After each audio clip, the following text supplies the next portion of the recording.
Welcome back to Finnegan's Farm, welcome back to the YouTube channel, and welcome back to Workshop Wednesday. Don't forget to like, subscribe to the videos and comment if you want, and we will get back to you. So in for repair today we have our Kverneland tiller. We also have a Kverneland plough. Our Maschio tiller is back in again. Yeah, and we're just going to catch up with Mick as he finally puts the finishing touches to the Bargam sprayer, and no doubt he'll be glad to see the end of it. So first of all, we'll head over to Mick. So just before we get started, I just want to bring attention to a pumpkin patch that's happening in Cornstown. So it's in Cornstown House in Ashburn in County Meath. Starts at 11, finishes at 6. It's in association with Ashburn Suicide Awareness and Prevention. So you can come pick your own pumpkin. There's magic shows, scarecrow competition, wood-fired pizzas, I might come myself, spooky forest walks, meet the alpacas, card reading, local schools, scarecrow competition, and much more. So entry is €20 per car, and it's on the 21st and 22nd of October. So final few bits to be done on the Bargam. We have Mick in there somewhere buried underneath the bonnet. Where are you going, Linda? Yeah. All the help is gone. Come back here now. All the help is gone when you want it, isn't it? Yeah, no. Are we looking good? Well, that's on. I'm only buttoning up some of the bolts and covers so they can get going. Yeah, so we're going to try you out there now. We actually had a run the other day, and well, for one, it sounds an awful lot better, and number two, there seems to be a little bit more power in it than what there was. So. And that was before I did move that throttle. Oh yeah, you did. It wasn't hitting maximum revs. And you adjust the throttle speed as well. So in there now, look, it's a bit fiddly here trying to get the air fittings back onto it. Big air filter up here, and there's two fittings. One goes up at one right angle, and then the other one slots in up here. So, just Mick, they don't leave it easy, do they? No. These must be all afterthoughts, aren't they? I think so. Huh? I think so. They're not thinking of us when they're doing it. Now, we are going to give it a good wash there, but we're just a little bit concerned about this electronic box here. Electronics. Yeah. We'd have to cover it up there just to maybe and put a bit of a degrease on it and maybe clean it out before. It's more so just muck. In fairness, it's a dry engine. Okay, it's wet from us floating around. Yeah. But let's catch him now. So once we have this in, I'm going to bring it for a spin just to see what it does. Paul, can you pull down that pipe there, please? What do you want to do, Mick? Pull down on that pipe there. It's just this one here. No, this one here. Or if you can pull up the hose. Can I pull up the hose? Maybe just try, yep. Pull on. No. 1 sec. Huh? Go on, wriggle again. It's just being a dog.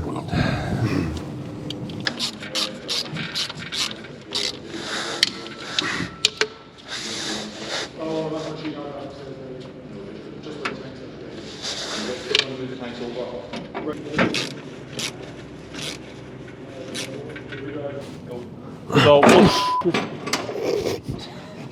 it's like you falling there, Mick. Oh yeah, take me steps away.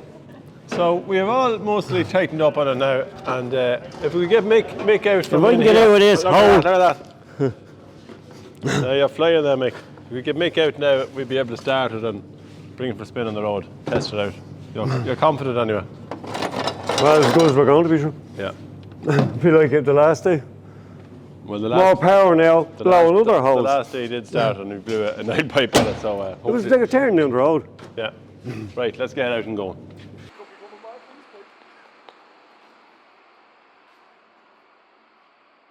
So we've just purchased a second-hand plough, a Kverneland plough that we kind of seen Kevin from Midloud, don't you know? Persuaded us. Now, why did we get a 5-4 reversible? We had 2 7-4s and they're out working away and they're a great job. This year land has just been maybe after the potato ground and that we have found spots that maybe just mightn't be able to pull with the 7-4. So we wanted something small and handy that might do the job. Now we actually sold one of these, well not one of these ones, it was an EO. This is what's that? ES I think. ES. This is an ES. So it's hydraulic vary with 5-4 reversible plough, Kverneland plough, fairly standard. Doesn't look too bad now. I know the paintwork might be grey on it, but I'd say a good wash Marco would bring a lot of it up. As you can see now, a lot of missing parts on it. Price range for a plough like that is probably on between 10 to 15,000 if you're buying one, depending on the steel. You could spend up to maybe 3,000 on parts alone for boards and that. Now looking straight away, our skimmer boards are completely shot here, and skimmer points, so they'll have to go onto it. Good value at that one, Marco. Jesus Christ, never see like this. So look at the share, it's completely gone on it there, and the boards are, well, No, not just completely, we have one down here, so Yeah. general wear will come with, let's say, on the tail of the board. That's a number 8 body. We may change it over to 28 bodies if when they wear out, and you might get a little bit of wear on the inside, as you can see here. Yeah, so that one is cracked. That one is cracked. Is it cracked? It is cracked. It's cracked in there as well. So that board will have to be changed. After that, it looks straight enough, it looks tight enough, not major wear here. You often see in the back of the leg, if you can come in here, you'll see that here's where you get most of the wear on the leg. In here, I often see these completely shaved down.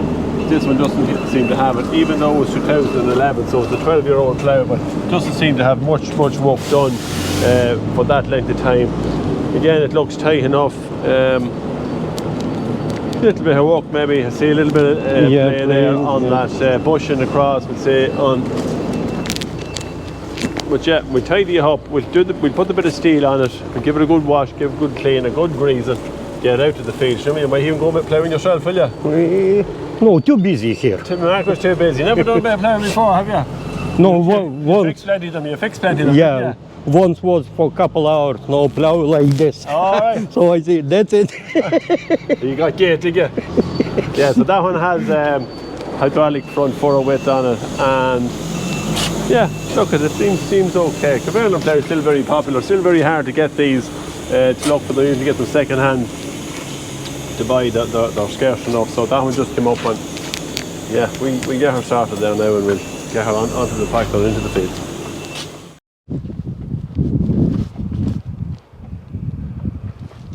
Two tractors in the spud field, 7, 8, 10 and 6, 9, 30. I'll have to bring them into the yard to call, so hopefully now at the start. Oh, look at this, more hardship. We have a flat wheel off the rim on this one here, so that has a bit of an issue. Those trailers had been lying up. We just decided last minute last night to load them, took them out of the shed, pumped them up as we thought, but obviously that one has come off the rim, so we may have to snake it in. 7, 8, 10 now is sitting here for some reason as well, and I'd say it's because it probably won't start.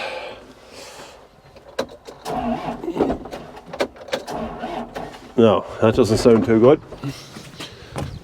So you have the zip, little booster pack. We put the positive on here, we put the negative on here, and we'll hit 12 volts, just check. Says it's tight. Let's see, will this make any difference?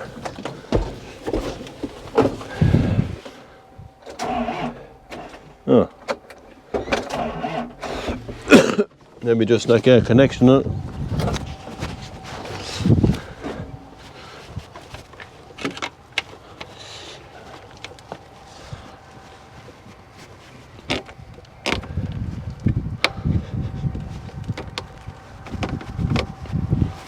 Hopefully that's a better.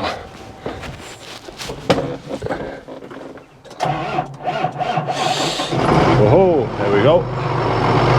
That made a difference.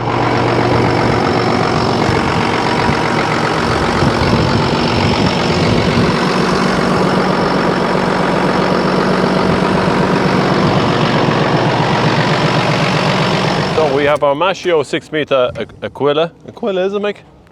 Q-U-I-L-A, Aquila.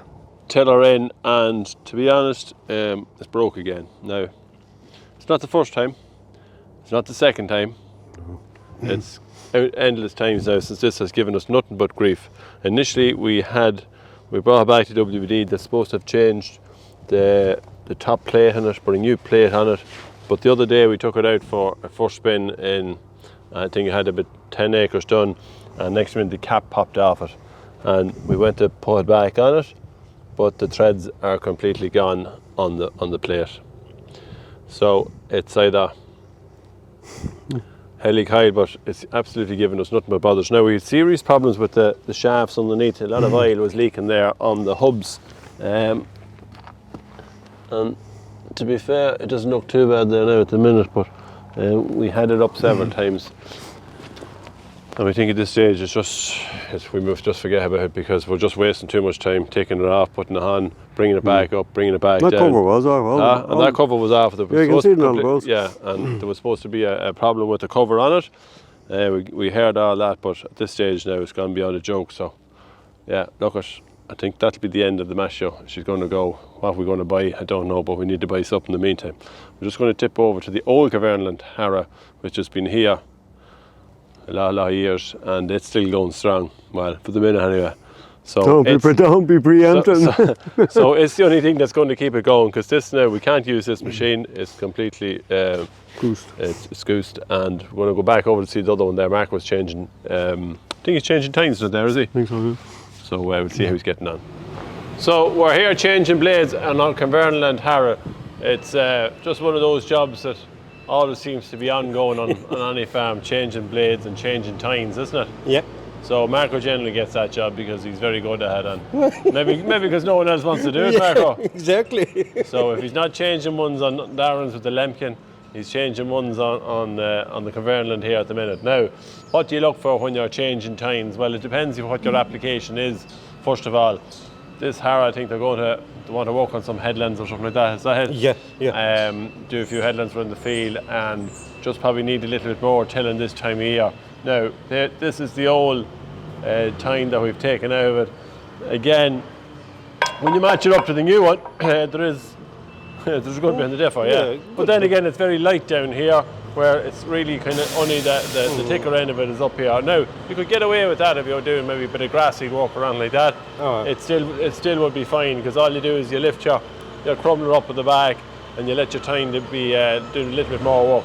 The problem that can occur then sometimes is that you might get some wear here on the actual top of the rower here if you don't change your tines, because you start pulling a lot of clay in around that, and that can sometimes wear away. So you just have to be careful of something like that not happening. Now on these, the Kverneland ones, it kind of has a stepped rotor on it, which kind of will let stones and that in and around and back out again. So from that point of view, it's a good job. Now, I have to say, this Harrow has been around here a while, hasn't it? Oh yeah, it's a long time here. It's a long time here, yeah. So and it's probably time to move on. But as we said, we have it as a backup, because we've serious problems there with the Maschio Tiller, which is probably one that we bought new, hoping that it would take the pressure off this one. But I suppose it's always important to have plan B, isn't it? Yeah, this is plan B. Well, it's good tiller. Yeah, it's good tiller, yeah, it's good strong tiller. Now, the other problem we have then is these pins then for holding in, Marco, yeah? You see a lot of these wear on them.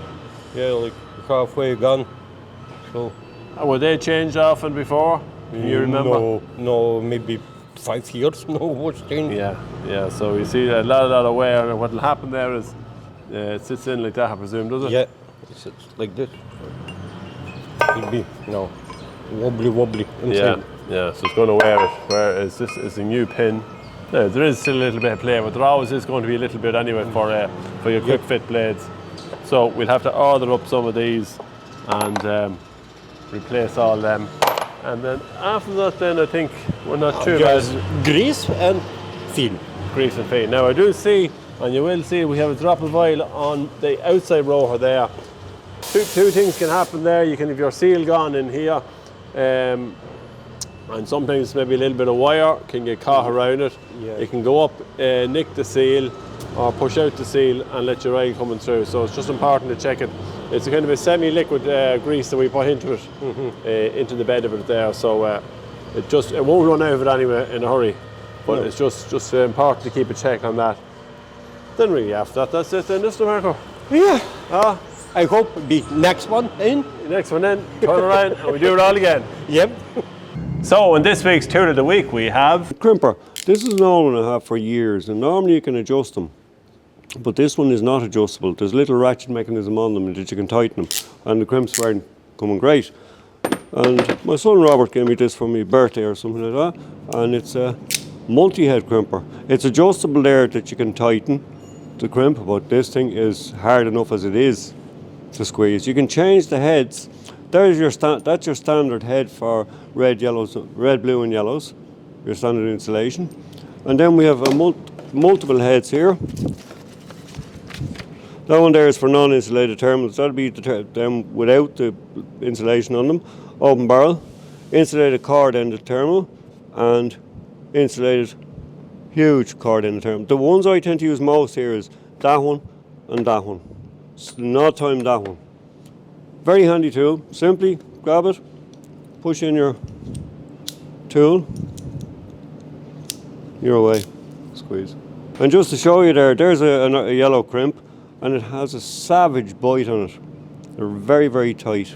So that's it for this week's Workshop Wednesday. Don't forget to like and subscribe to the channel. Yeah, and you will get a notification when it's coming through on your phone. So from everyone here at Finnegan's Farm, we'll talk to you all next Wednesday.